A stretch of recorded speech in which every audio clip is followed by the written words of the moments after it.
meninos, como vocês estão? Eu tenho uma pergunta a fazer para vocês neste nosso encontro de cidadania. Vocês escrevem ou já escreveram em algum momento da vida de vocês em diários, em anotações? Hoje, o nosso encontro de cidadania convívio, nós vamos conversar sobre a importância deste hábito e a importância da escrita também. Quando nós falamos em diário, normalmente para quem conhece, logo nos vem em mente diários de Anne Frank, ou ainda o que está sendo muito comentado atualmente, inclusive junto com Anne Frank também virou assunto matéria curricular em várias escolas e também em cursos de educação superior, que a gente está falando de Quarto de Despejo, Diário de uma Favelada, de Carolina Maria de Jesus. Vocês já ouviram falar?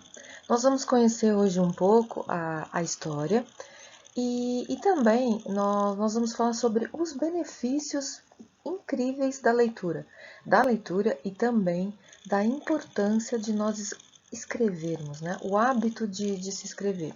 Vocês já repararam que cada vez mais nós escrevemos menos? É até um paradoxo, mas assim, com as mensagens instantâneas, nós abreviamos mais e também fazemos uso de mensagens de áudio, abolindo praticamente o uso da escrita. E aí, quando nós precisamos escrever, seja na vida particular ou para preencher alguma coisa, ou então para cursos, entrevista de empregos ou numa redação, nós não conseguimos realizar. E para a nossa vida, não somente nessas questões, o ato de escrever, ele nos traz inúmeros benefícios. Vamos conhecer alguns? Melhora a memória, melhora a concentração. Porque a gente fala quando melhora a memória, porque a partir do momento que eu estou escrevendo, é claro, o nosso pensamento ele é muito mais acelerado.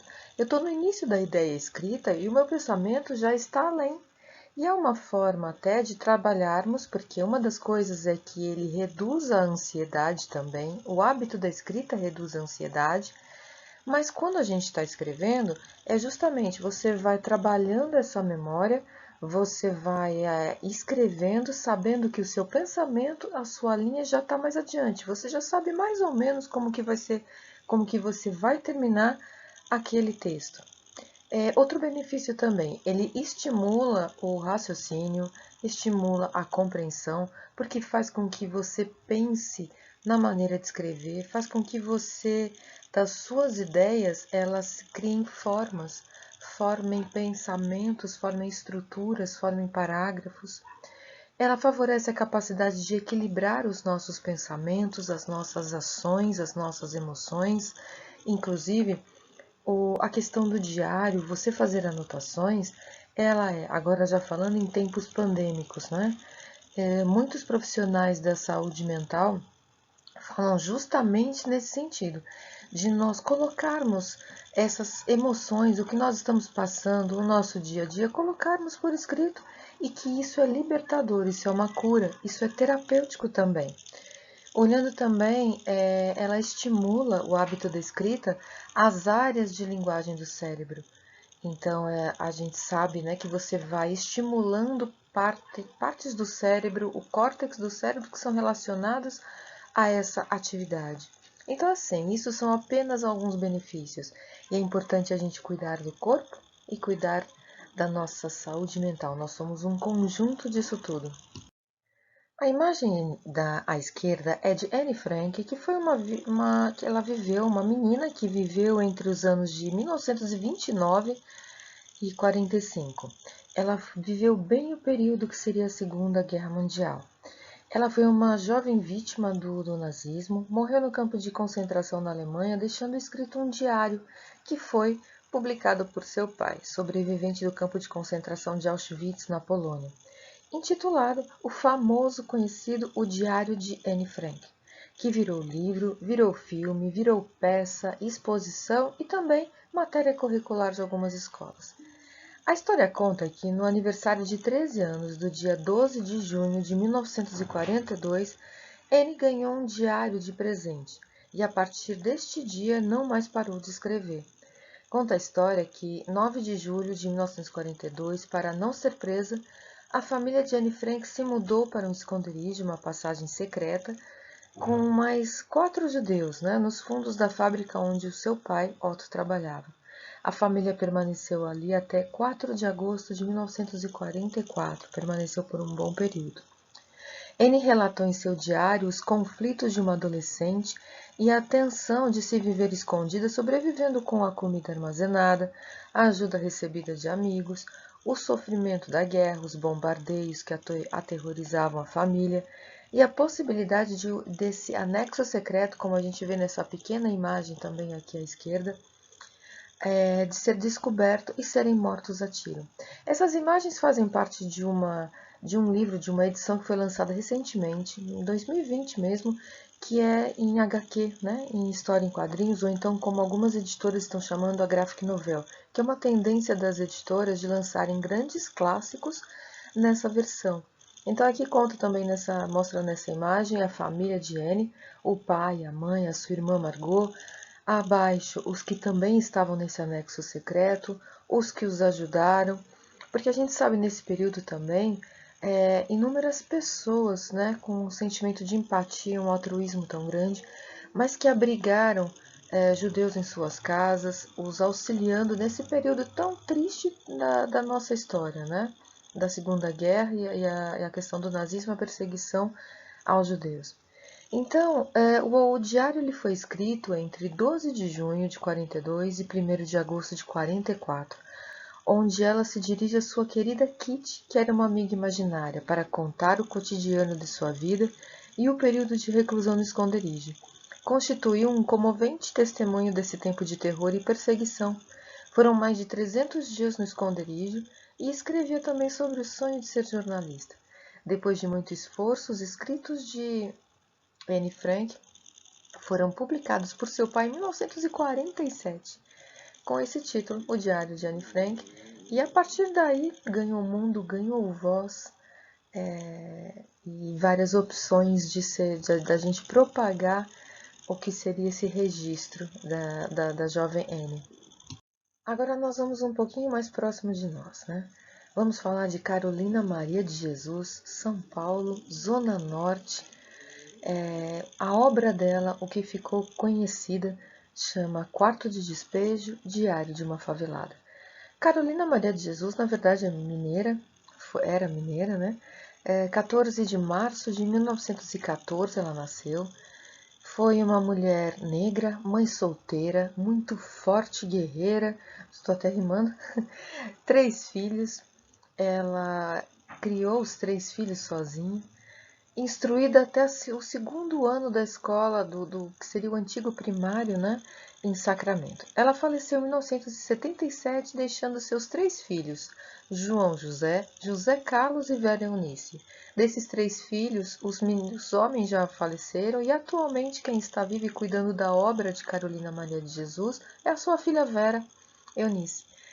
Carolina, ela narra de modo muito fiel o cotidiano passado na favela. Hoje a gente fala comunidade, mas a gente está naquele momento, principalmente registros do ano de 1955 até 1958, ela registrava o seu dia a dia. E nós vemos como a autora procurava, a escritora, né, como procurava sobreviver como catadora de papelão, metal, como lavadeira também, na metrópole de São Paulo. Então, a gente percebe um forte papel da religiosidade.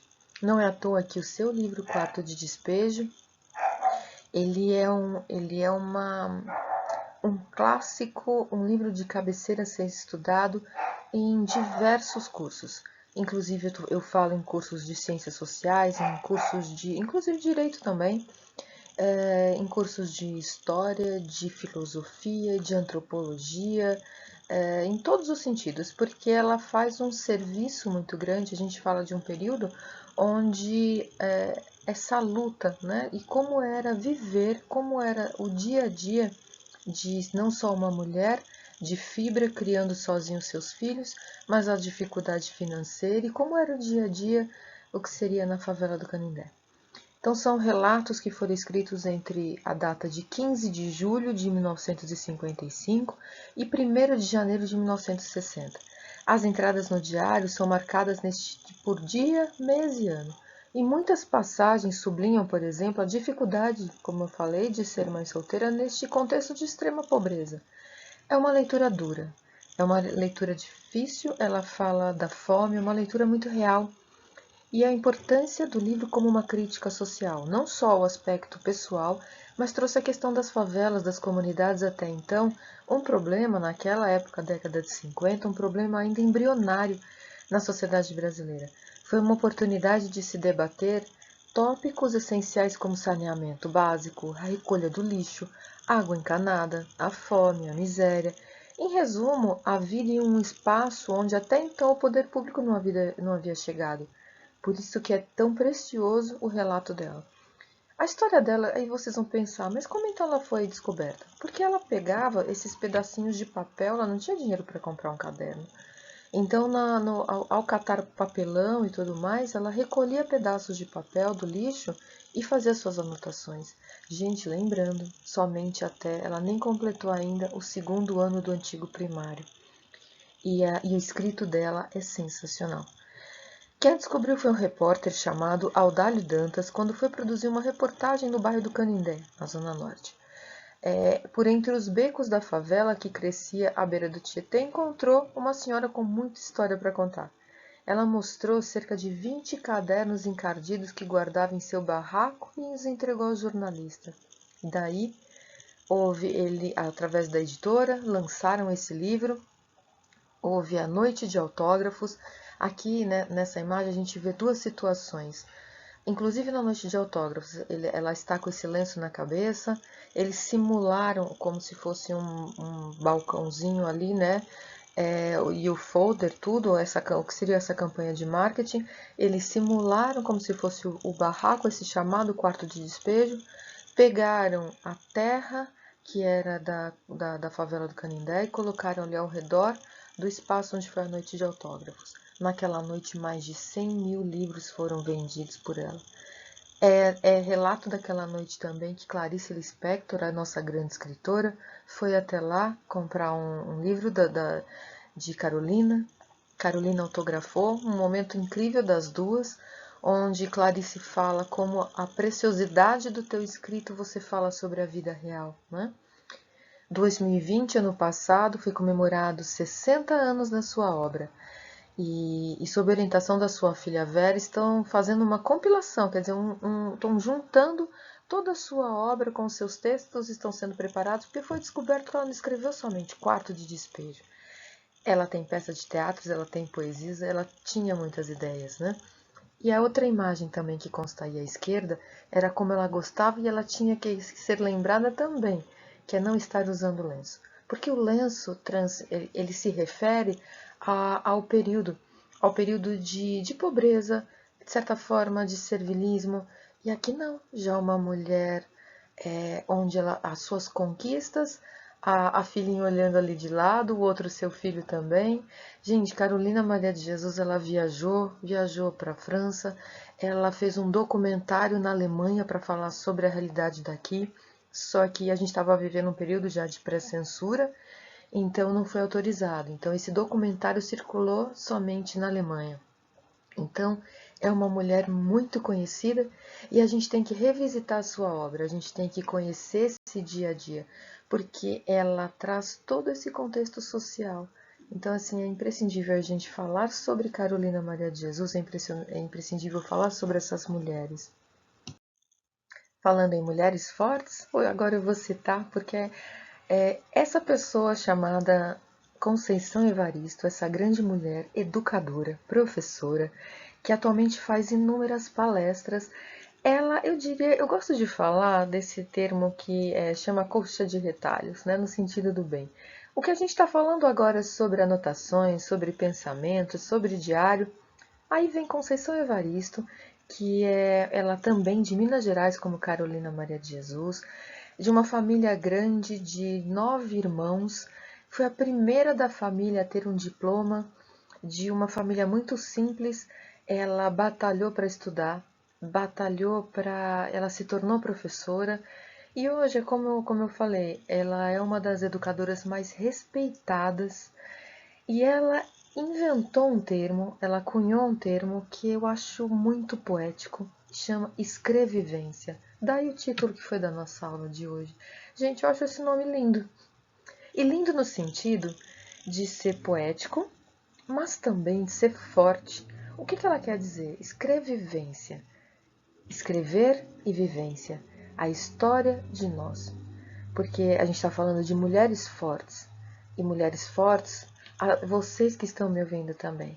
Cada uma de vocês que tem a sua história para contar.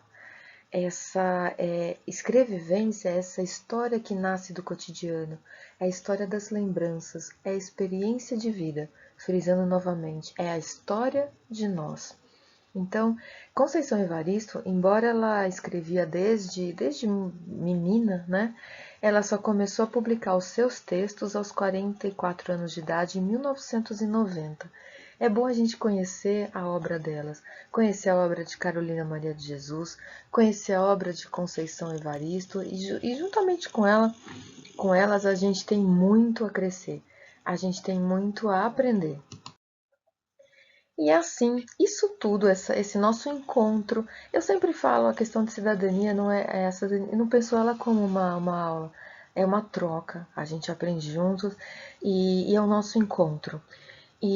Na verdade, essa ideia principal é justamente em tempos de pandemia e para toda a nossa vida no geral, essa importância de nós ajeitarmos os nossos pensamentos, as nossas emoções, e cada um vai buscar essa forma. Então, seja o escrever, mas seja de alguma coisa para que essa emoção ela não fique paradinha aqui na nossa garganta, no nosso coração.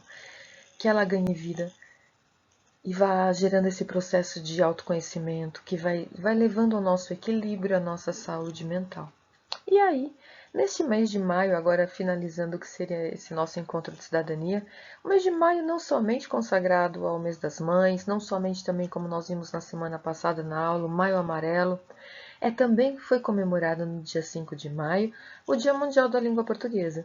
E para isso, eu coloquei aqui alguns exemplos de trava-língua, que assim, olha, gera muita brincadeira. Os fonoaudiólogos, ou mesmo os músicos, eles fazem muito esse exercício de trava-língua. Eu gostaria muito que vocês aí brincassem e se exercitassem, né, nesses trava-línguas, né? Então a gente, por exemplo, quando a gente fala um tigre, dois tigres, três tigres, eu tenho que falar devagar, né? Ou então o tacho tá sujo, o chuchu tá xoxo, ou então a aranha arranha rã, como esses daí. Então eu gostaria que vocês brincassem com isso, com esses trava-línguas, numa homenagem à nossa bela língua portuguesa. E então, por hoje é só. Um excelente final de semana a vocês.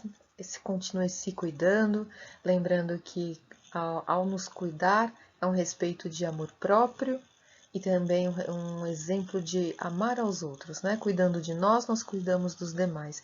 Fiquem bem e se protejam e cuidem das suas famílias.